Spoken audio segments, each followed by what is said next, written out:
You had a match in Perth just a couple of years later where you picked up your 100th wicket against England.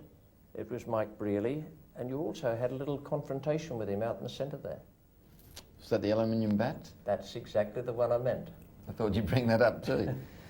Yeah, the test was held up because of it. The amazing thing about it was that I'd gone through the right channels and asked if I could use the bat.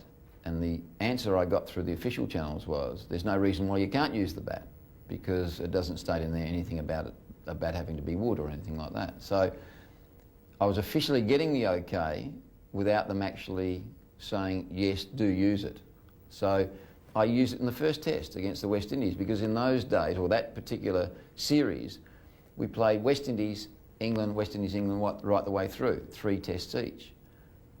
Nothing was said in Brisbane, except all the players just about hit the ground laughing when I hit the first ball with the clank.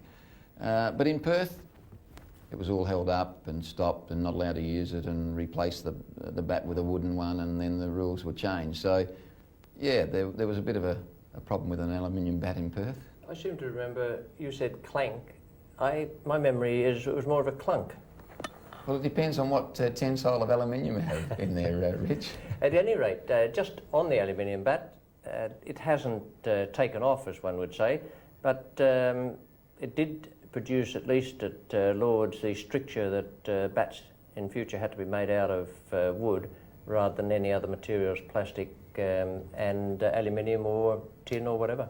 Sure, it changed the rules. In fact, I think I was responsible for another rule being changed when I had that bout of sickness in England. I had the double pneumonia and came back from that, and I had to change my shirts all the time to stop getting the sort of the cold back through in and rekindle the problem.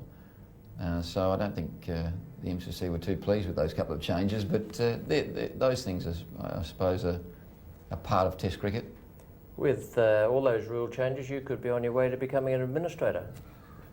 I doubt it, Rich.